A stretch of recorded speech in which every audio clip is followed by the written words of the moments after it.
जय हिंद, जय भारत, जय श्री राम। आज का विषय है सावन। ये सावन महीना चल रहा है 2023 का, और इसमें प्रमुख रूप से भोलेनाथ का जलाभिषेक होता है। जो कांवरिया लेकर के गंगोत्री से लेकर के हरिद्वार हो, ऋषिकेश हो, ये सभी जगह से जल लेकर के बहुत जगह जाते हैं चढ़ाने के लिए। तो ये तो बात है ही, और इसी साथ में बहुत से ज़्यादा अधिक मात्रा में इस सावन महीना में ही लोग तीर्थों में जाते हैं, दान पुण्य करते हैं, तीर्थ भ्रमण करते हैं इसी सावन महीना में। सावन महीना का बहुत ज़्यादा महत्व है। सावन महीना के अलावा और 11 महीना होते हैं 12 महीने के अंदर, लेकिन और किसी महीने का कोई महत्व नहीं है। भादो का नहीं, कुआर का नहीं, कार्तिक का नहीं, अगहन का नहीं, माघ का नहीं, फागुन का नहीं, कोई और किसी महीने का इतना महत्व नहीं जितना महीना सावन महीने का महत्व है। आखिर इसके पीछे रहस्य क्या है? सावन महीना के ऊपर अपने पुस्तक में भी मैं दर्शाया हूँ, उसमें पूरा विस्तार से दिया हूँ। अपने हिसाब से विस्तार बहुत लंबा भी हो सकता विद्वानों के अनुसार, लेकिन अपने अल्प बुद्धि के हिसाब से उसका हमने कुछ वर्णन किया है उसमें, और उसी का अंश थोड़ा इस वीडियो में भी हम बताएंगे। इसके पीछे कारण ये है कि फसल तो सभी महीने में लगाया जा सकता है, लगाया जाता है, लगाया जा सकता है, लेकिन विशेष रूप से सावन महीने का ही महत्व है। अब देखो, इस समय धान का रोपाई चल रहा है।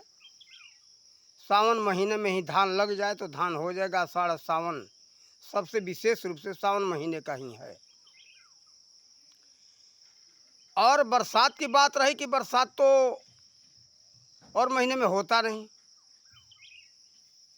अब इससे अधिक तो भादों में बरसात होता है। पानी की तो कमी नहीं, पानी बहुत है, लेकिन भादों में वही धान लगाया जाए तो उपज नहीं होगा, उतना कम होगा, कम होगा। बरसात उधर आगे चल कर के भी होता है, लेकिन कम होगा, उपज हो घटता जाएगा, उतना अधिक अच्छा उपज नहीं होगा, अच्छा पौधे का विकास नहीं होगा। यही कारण है कि सावन महीना में ही ये सभी फसल लगाए जाते हैं, पेड़ पौधे लगाए जाते हैं। कोई अगर पौधा लगाना है तो सावन में ही वृक्षारोपण का कार्य होता है, सावन के आरंभ में ही। सावन के और छोड़ करके और किसी महीने में नहीं। भले बरसात जितना हो जाए, उस बरसात से कोई उतना लाभ नहीं है जितना लाभ सावन महीना में है। तो देखो यहाँ ये बात तो है ही। तो ये मानव जीवन के भी ऊपर लागू होता है। जैसे 84 लाख योनि है, 84 लाख योनि का इतना महत्व नहीं है जितना महत्व इस मानव तन का है, मानव जीवन का है। इसीलिए भक्त प्रहलाद जी ने भी बताया है कि बहुत बड़े भाग्यवश मनुष्य तन प्राप्त होता है। अब मानव जीवन जो है हरि भजन के लिए मिला है। भक्त प्रहलाद जी इस बारे में बताए हैं। वही बात श्री तुलसीदास जी वर्णन की यहाँ अपने रामायण के अंदर। क्या लिखते? भगवान श्री राम की वाणी है, बड़े भाग्य मनुष्य तन पावा, सुर दुर्लभ सदु ग्रंथन गावा, साधन धाम मोक्ष कर द्वारा, जही पाई न परलोक संवारा। तो देखो, ये सावन महीने का महत्व जितना है उतना ही महत्व मनुष्य तन का, इसलिए सावन महीना एक उदाहरण है कि ये मानो सावन महीना से शिक्षा लो, समझो, कारण कि इसी में कुछ भी कर सकते हो। जैसे सावन में ही कोई फसल लगाओगे शुरुआत में ही तो फसल अच्छा होगा, कोई पेड़ पौधा अच्छा होगा। तो इसका संदेश है कि मानव तन मिला और आरंभ में ही भक्ति आरंभ कर दो तो फल मिलेगा, अन्यथा धीरे धीरे धीरे धीरे कम होता जाएगा। जैसे सावन महीना शुरुआत में ही कोई फसल लगाते हो, कोई पौधा लगाते हो, तब जाकर के उसका अच्छा उपज मिलता है और धीरे धीरे अधिक संख्या थी वो समय बढ़ता जाता है, समय बीतता जाता है तो लाभ कम मिलता है और महीने में तो बिल्कुल कम हो जाता है। तो इसी तरह से देखो, ये इसीलिए सावन का एक उदाहरण दिया गया है, ये संकेत है, पहचान है कि यहाँ से शिक्षा लो, लेकिन लोग नहीं समझते हैं। देखो ये किसी पर कोई फिल्मी गाना है, वो कौन सा, हम तो फिल्म इतना देखते नहीं इसलिए हमको फिल्म का नाम याद नहीं है। एक गाना है कि कंगन नहीं मजा देगा, चूड़ी नहीं मजा देगी, ये साजन तेरे बिना ये कुछ नहीं मजा देगा। सब श्रृंगार हो लेकिन पति न हो तो सब श्रृंगार बेकार।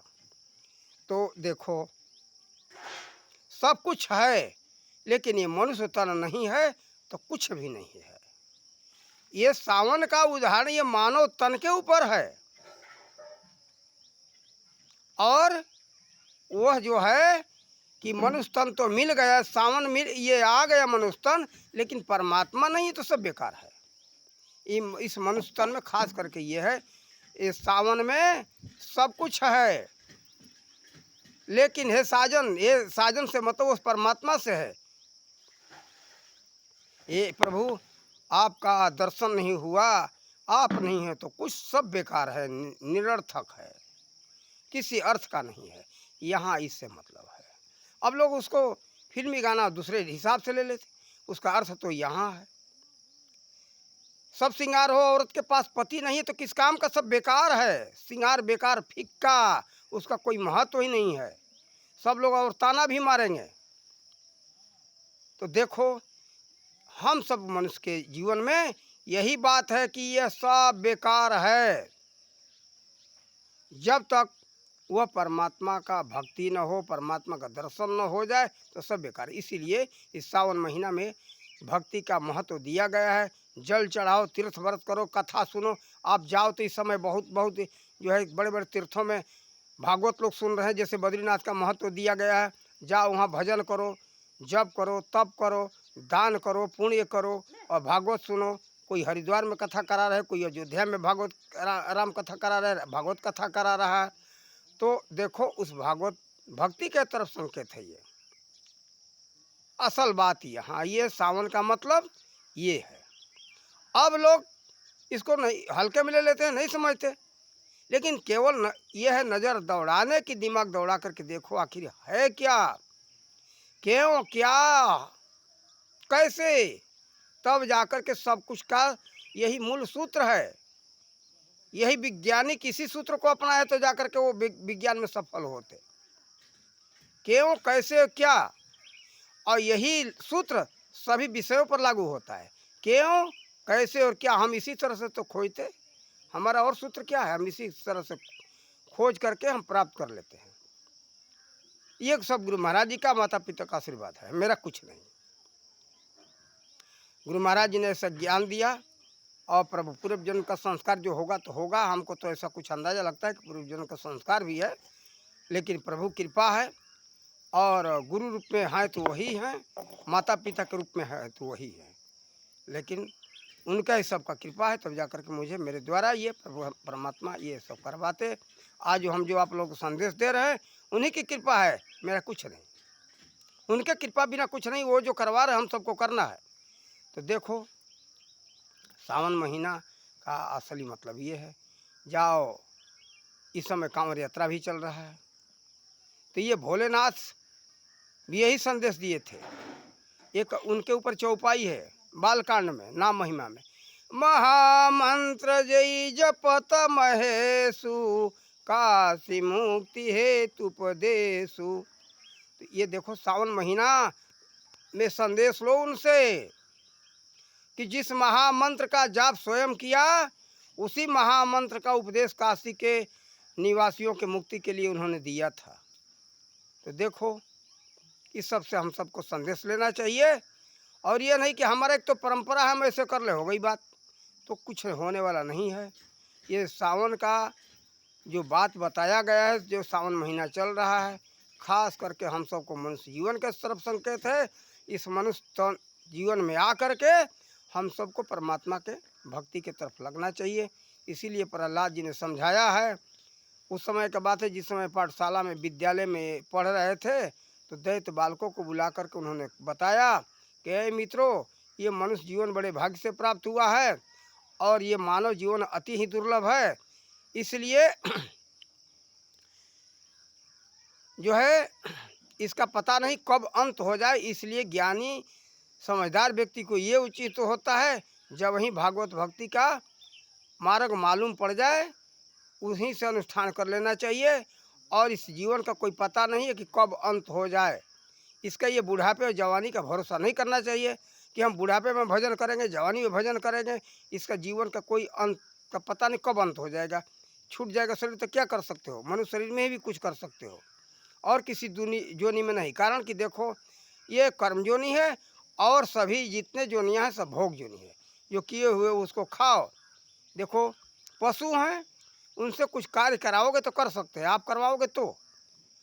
बैल है, भैंसा है, ये इनसे अगर हल चलवा करके, हल में नाद करके जुताई कर लो तो कुछ कर सकते हो, ये स्वयं कुछ कर नहीं सकते। जो किए हैं इनके केवल यही बताया भोग जो नहीं, खाओ बस, जो है उसको खाओ, उपयोग करो, ये करके कुछ देने, ये कर्म जो नहीं है। और इसी में ये परमात्मा का भजन का भी ऐसा वर्णन है कि मनुष्य तन में ही भजन हो सकता है, मनुष्य तन के अलावा किसी योनि में भजन नहीं हो सकता। इसलिए हम सबको इस पर ध्यान देना चाहिए। सावन का वास्तविक मतलब ये है, और हल्के में मत लो। सावन महीना का वास्तविक मतलब है मानव जीवन से ये जुड़ा हुआ है। मानव जीवन ये संदेश दे रहा कि मानव जीवन तुम्हारा सावन रूप है, मूल्यवान है। अब इसमें चेत जाओ। जैसे फसल भी है, फसल जो लगाते हो सावन महीने में ही लगाते हो तो अच्छा उपज होगा, और किसी महीने में उपज नहीं होगा। और समय जैसे जैसे बीतता जाएगा वैसे वैसे उपज घटता जाएगा। कोई पौधा कोई पेड़ उतना अच्छा नहीं होगा जो सावन के आरंभ में लगा दिया जाए। और सावन के आरंभ में ही ये लोग तीर्थों में जाते हैं। कथा जो भक्ति करना है, जो भक्ति करने के लिए जाते हैं, भागवत कथा, राम कथा, या कोई जा कर के वहाँ पूजन पाठ जो करते हैं, जब करते हैं, तो सावन महीने में ही होता है। ये मतलब है इस जीवन में, मनुष्य जीवन में जो करना है कर लो, और किसी जीवन में नहीं होगा।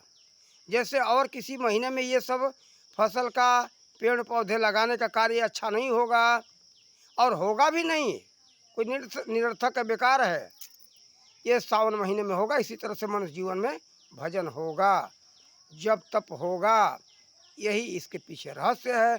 हमारे समय से और विद्वानों के समय से जो कुछ भी रहस्य हो, अपना विद्वान इसका जो वर्णन किए हों, लेकिन हमारे समय से, हमारे विचारों से ये विचार था जो हमने अपने पुस्तक में भी वर्णन किया हूँ। आज ये वीडियो के माध्यम से थोड़ा सा हमने बताया, और आप लोग इसे संदेश लें, अपने मानव जीवन का कल्याण करें। सावन से ये रहस्य जुड़ा हुआ है, इससे कल्याण करने का आप लोग संदेश लें और अपना कल्याण करें। इन्हीं शब्दों के साथ अपने वाणी का विराम देते। जय हिंद, जय भारत, जय श्री राम।